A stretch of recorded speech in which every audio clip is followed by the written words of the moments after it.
Hey, it's time for Sarah's Bedtime Stories. Episode 85, How to Feel Young. Story time. I've always loved to be young. 'Di ba? Kaya nga favorite song ko rin yung Forever Young. Gustong-gusto ko yung song na yun. Gusto ko nga forever young ako talaga. Young yung nararamdaman siguro. And akala ko dati, kapagka sinabing young, kailangan wala kang problema, kailangan unlimited yung energy mo, parang kaya mo lahat gawin, gano'n. Nung umabot na ako sa late 20s, parang dun nag-start na na-feel ko na parang hindi na ako pabata. I think ginawan ko yun ng podcast episode, yung episode 66, when it hit me that I'm getting older. Na-realize ko kasi that time na kung dati kahit kumakain ako ng maraming kanin, hindi naman ako gano'n kabilis tumaba. Pero nung papunta na ako sa late 20s and pa 30s that time, konting kain ko lang ng unhealthy food, namamaga na yung mukha ko, nagkakaroon na ako ng mga tigyawat. So, na-feel ko na my body is not the same before. Isa pa sa mga napansin ko nun yung energy ko. Kung dati, feeling ko unlimited yung energy ko, kaya kong gawin ng maraming bagay. Nung nasa late 20s ako, minsan, isang ganap lang, kailangan ko ng isang araw, 2 araw para ma-recover yung energy ko, which is not me before.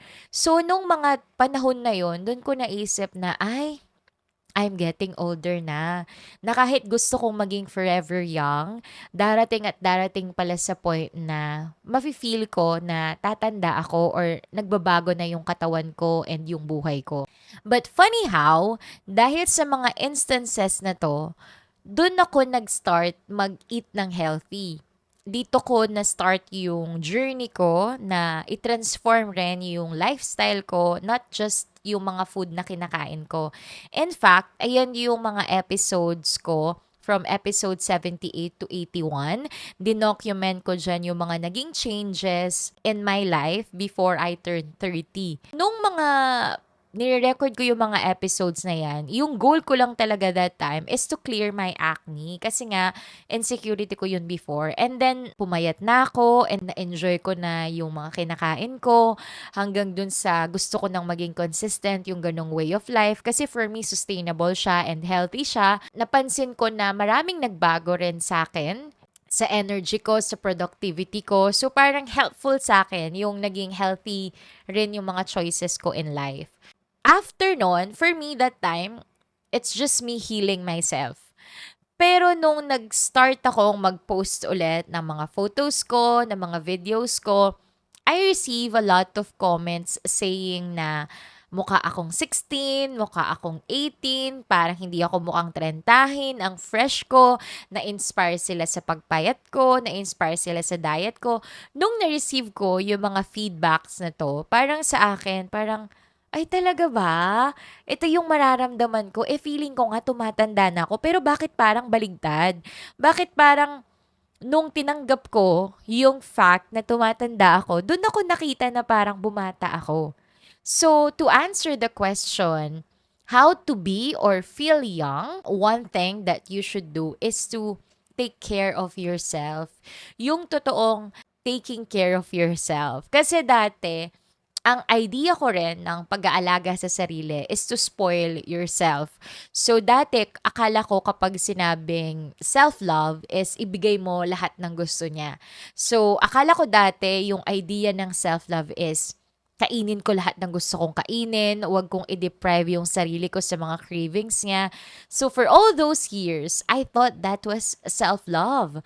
Pero nung nag-start akong kumain ng healthy, iniwasan ko lahat ng preservatives and anything too much, dun ko na-realize na yun pala yung tinatawag din na self-love. Kasi you are taking care of your body, you are taking care of yourself. Kaya siguro nakikita ng ibang tao na parang bumata ako sa edad ko kasi inalagaan ko muna yung sarili ko. So, Akala ko I was just healing my acne, pero it's more than that pala yung balik. Kasi nagmukha akong bata, 'di ba? Eh gusto ko nga 'yun, 'di ba? Parang 'pag sinasabi nila na mukha akong 17, 18, 'di ba? Parang, "Hello, 30 na ako." Wah! Kilig na kilig, akala mo naman totoo. Pero, you know, kahit na you term that as pambobola or minsan ka lang masabihan nun, for me, it's a source of kilig kasi parang nakaka-boost din kasi siya ng self-confidence. Tapos, yung mga estudyante ko, kaya alam ko na totoo. Kasi yung mga estudyante ko yung sumagot. Yung mga students ko na to, hindi yan nagko-comment, hindi yan nagre-reply sa mga stories ko kung hindi talagang noticeable or talagang big change yung nakita nila or if hindi importante sa kanila. Ganun yung pagkakakilala ko sa kanila. And then, nung nag-start ako na mag-lose ng weight, nag-start akong maging mas confident sa sarili ko, dun ako nakatanggap ng mga messages nila and dun ko na-feel na, siguro I'm doing things right. Kasi sumasagot yung mga students ko nagfe-feedback sila and they know me. They've seen me sa lahat ng versions ko yata when I was still 24, 25, mga ganon, 21, 22, 23, yung mga edad na yun. Kasi yung mga edad ko na yun, nasa teaching ako that time. So, para mag-comment sila at bigyan nila ako ng mga ganong feedback, feeling ko I have to listen to them then. So, to answer the question, how to feel young, I think you have to make it simple. You have to listen to yourself. Nabanggit ko to sa podcast episode ko na yung katawan natin, nagbibigay yan ng sign sa atin kapag too much na, pag hindi niya na-carry, carry. So you have to listen kung ano yung mga senyales na binibigay niya. Because if you do, and pinakinggan mo siya, grabe yung balik niya rin sa'yo, yung energy, yung glow, ibibigay niya rin sa'yo. 'Di ba nung bata ka, kapag ayaw mo ang isang bagay, ayaw mo. Pag gusto mo, gagawin mo ang lahat para magawa mo yon or para makuha mo. Kapag pagod ka, 'di ba, pagod ka, natutulog ka. Pag hindi mo kaya, 'di ba, hindi ka papasok ng school kasi hindi mo kaya. You do not force yourself na gawin ang bagay na alam mong hindi mo kaya. Hindi ka nag-overthink, hindi mo pinipilit ang sarili mo. I think yun yung isang ugali ko nung bata ako na hanggang ngayon, ginagawa ko pa rin. Kaya feeling ko, pakiramdam ko, bagets pa rin ako or feeling ko young pa rin ako. Kasi I listen to myself. Yung mga totoo lang sa akin, yung align lang sa akin. Kasi noon, when I was younger then, isa rin siguro sa mga nakakapagpa-stress sa akin noon was that mas pinapakinggan ko kasi minsan yung sasabihin ng ibang tao or yung suggestions ng ibang tao bago yung sarili ko. Pero as you grow older pala, pag nagmamature ka na, pag mas nakikilala mo yung sarili mo, mas naririnig mo yung mga gusto niya, it will become easier for you na dapat pakinggan ko yung sarili ko. Parang mas gets ako ng sarili ko, so dito ako. So feeling ko, dahil sinunod ko yung mga ganong instances ng sarili ko, kaya parang pakiramdam ko bumata ako. Kasi ginawa kong simple para sa kanya. Kung gusto kong gawin ang bagay na to, gagawin ko. Kung alam kong hindi ko kaya to, hindi ko siya ipipilit. Hey, Sarah here, a podcast host, author, and speaker. I speak at school events, campus programs, seminars, team buildings, and more. If you are looking for your speaker for your upcoming event, well, worry no more. I got you. Just message me on my socials. It's Sarah's Bedtime Stories or email me at sarahsbedtimestories@gmail.com. Excited to see you. Mwah! So, ito yung mga paraan ko kung paano ako nagstay na pakiramdam ko bata pa rin ako at sinasabi ng mga iba na I look younger than my age. Well, una is that I take care of my body like it's really my home. Whether sa mga kinakain ko, ako nagpe-prepare ng food ko. Alam ko yung mga food na trigger sa akin. Iniwasan ko yung mga yon kasi gusto ko ngang alagaan yung sarili ko. Also, I do my skincare routines. Naglo-lotion ako, nagsa-sunblock ako. Kasi nga, syempre, di ba, habang tumatanda ka, hindi naman pabata rin yung skin mo. So, you have to take care of it.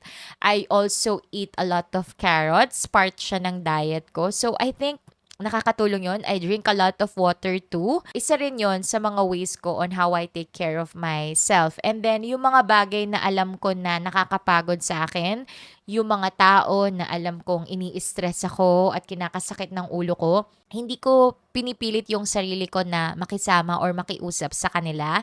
Instead, I chose people na pakiramdam ko light for me, pakiramdam ko I can be myself. Kasi pagkasama ko sila, nare-recharge ako.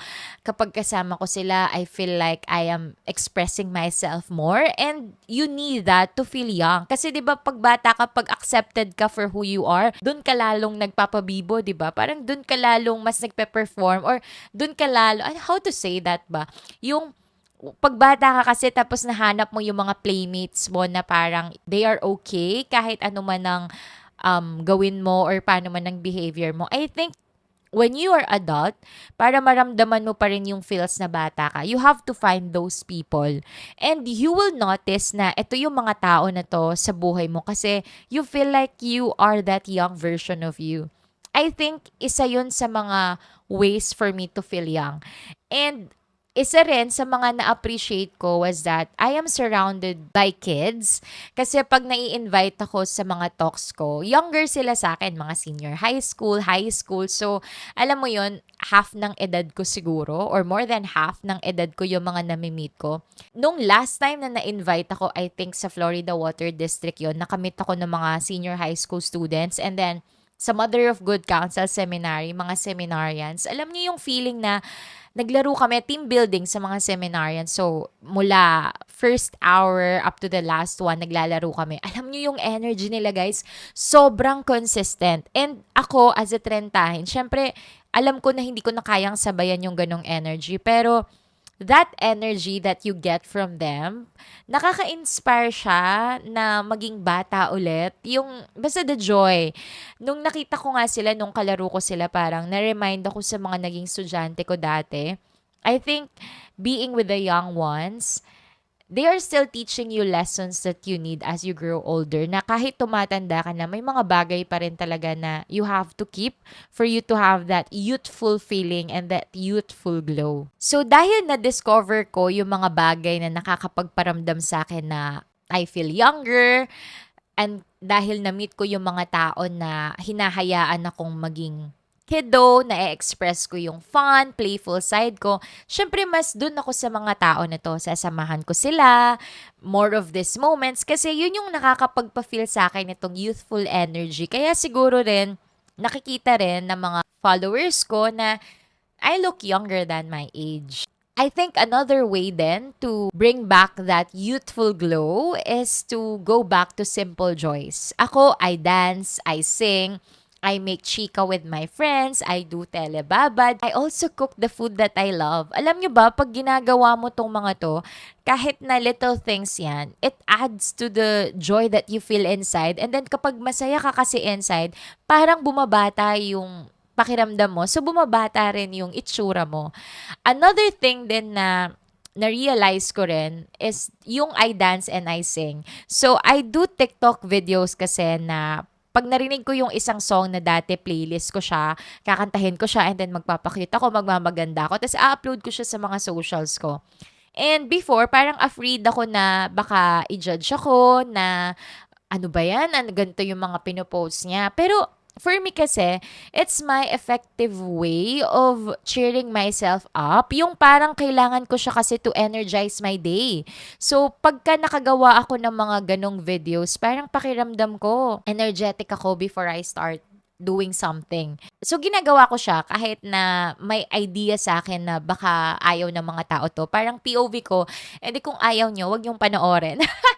Pero, nakatanggap ako ng mga feedback na gustong-gusto daw nila akong napapanood, na nagpapa-cute at kumakanta ng mga ganun. And then, I had this student, sabi niya sa akin, napipressure siya in life, na parang feeling niya, nahuhuli siya sa mga kabatch niya, ganun. Pero pag nakikita daw niya ako nagsustory, nag-good vibes siya. Parang nai-inspire rin siya sa akin na ako nga daw, sa edad kong to, kumakanta-kanta lang ako. So, parang I took that as a compliment na yung mga ginagawa ko pala na 'to, nakakapagpa-inspire rin pala ng mga ibang tao and nakaka-lighten up pala sila ng mood. So, if yun yung simple way para ma-help ko sila sa pinagdadaanan nila, so bakit hindi ko siya gagawin? And in fact, for me, Music is also my therapy. Hey, just a quick pause. My third book, When Kiddo Met Miss Independent, is finally out. It's a collection of stories about growing up, healing, choosing yourself, and becoming the person you're meant to be. It's also a reminder that growing up doesn't always mean losing yourself. Sometimes it means choosing the version of yourself you want to become. I also wrote Finding Good Every Day. This book will inspire you to find joy in life's simplest moments in the everyday. And 30 Ways Love Found Me, a collection of stories and reflection that love doesn't always arrive loudly. Sometimes love finds us in the simplest, softest, and most unexpected ways. So, if you haven't read Kiddos books, check them out on the link below. Thank you. Mwah! 'Pag nakakarinig ako ng mga songs na talagang inspiring, uplifting, talagang pati yung mood ko nabu-boost siya. Kaya every morning, yun din yung isang part ng routine ko. In front of the mirror, I play a favorite song and then I dance to that song, I sing to that song, and yung buong araw ko, I feel like good mood ako to start. And it sets the day right. So that's my one way of being young or feeling young and looking young. Isa rin sigurong rason kung bakit nakikita ng ibang tao na parang bumata ako kasi ngayon pa lang ako talaga nagpapaganda. I mean before, nagpaganda rin naman ako for other people. Wow, kasi nga, gusto ko matanggap ako ng ibang tao, gusto ko ma-validate ako, gusto ko ng acceptance from the people na gusto ko mahalin nila ako. So, ganun yung ginawa ko dati. Pero ngayon kasi, I dress up, I make myself pretty, not for other people, pero para sa sarili ko. Parang gusto ko lang siyang makita na pretty siya, na na-enjoy niya yung edad niya. Kasi parang naisip ko na minsan lang din ako dadaan sa edad na to. So, I want to make myself pretty. Pero aminado naman ako na may glow talaga yung kabataan na iba. Kasi kung titignan mo rin yung pictures ko when I was younger, syempre may difference na rin naman ngayon. Compare mo naman nung high school ako versus ngayon. Pero gusto ko lang ma-feel sa sarili ko na I'm taking care of herself. So, ayan, kaya nagkukulot ako, nagli-lipstick ako. Dinidiscover ko yung mga bagay na pwedeng magpa-pretty sa akin. Even with my clothes, I tried to change my style then.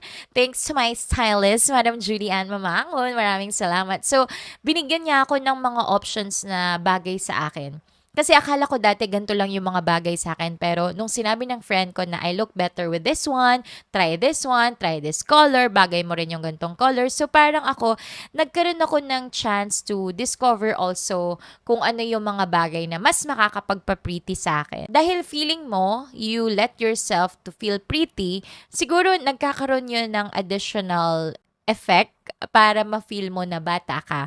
Kasi 'di ba, sinasabi nila 'yon pag nagdadalaga ka, do'n ka nagsa-start mag-ayos, do'n ka nagsa-start pumili ng mga magagandang damit. So I feel like nagawa ko naman 'yun before, pero ginagawa ko lang siya ulit ngayon na parang hindi ako kailangan mag-stop. If I want to feel pretty, then gawin ko siya. So, my thoughts, hindi ko naman ide-deny na 30 years old na ako, napapagod na rin ako agad, hindi na rin kaya ng energy ko yung mga bagay na nagagawa ko dati. Pero masasabi ko na ngayong 30 ako, I feel like more aligned ang mga ginagawa ko. I feel like I am more of myself. Kaya pag may ginawa akong isang bagay, I know na nagko-contribute yun sa ikakasaya ko. Kaya siguro meron siyang added glow or added youthful vibes. Kasi parang happy ako eh. 'Di ba they say, laughter is the best medicine or kapag lagi kang nakasmile, hindi ka tatanda. So feeling ko, yun yung nagiging rason kung bakit nakikita ng ibang tao na parang I look younger than my age. Higit sa lahat, I think the secret for you to feel young or to look young is to just really listen to yourself. Yung pakinggan mo kung ano yung kailangan niya and wag mong ipilit kung hindi niya kaya. Kasi may sign at may sign yan. To sum it all up, hindi naman natin maiiwasan yung idea na tatanda at tatanda din tayo, 'di ba? Darating at darating sa point na ikaw na yung 30, ikaw na yung 40, 50, ganun ba yung term? Pero my thought is that if you feel that youthful feeling kasi, parang you accept also the fact na tumatanda ka. Kasi 'di ba may mga tumatanda na parang nagre-regret, na parang naiinis sila na ganito na yung edad. Sa edad ko ngayon, hindi ako nagre-regret sa 30 days ko, na parang feeling ko I still have time to enjoy myself, to discover myself. And kasabay rin nung idea na yon is alam ko rin na tumatanda din ako. So I have to take care of myself. I have to be aware dun sa mga choices ko rin. So it's a mix of both. Kaya siguro yung book ko is When Kiddo Met Miss Independent. Kasi sometimes you're a kid, sometimes you're a grown-up. Pero if you have both of these characters inside you, I think yun yung nagiging rason kung bakit I look younger or I feel younger sa edad kong 30. So, yun. I hope this helps. Pero I wanted to share it kasi it's one of the things that I am experiencing now that I am in my 30s. So, I started SBTS in my mid-20s. Now I'm 30s. I'm doing this for 4 years now. So if you like this podcast episode, please do like, share, comment, give a 5-star rating here on Spotify. Pwede nyo rin akong i-follow sa mga social media accounts ko, personal accounts, and Sarah's Bedtime Stories accounts. And if you want more episodes for SBTS, please do not forget to buy or to support Kiddos Books kasi yan din yung mga source ng ating pang-publish. And if you need a speaker for your talks or for your youth events, please feel free to message Sarah's Bedtime Stories. Again, this is Sarah, also known as Kiddo, and this is Sarah's Bedtime Stories. Good night! Mwah! Bye!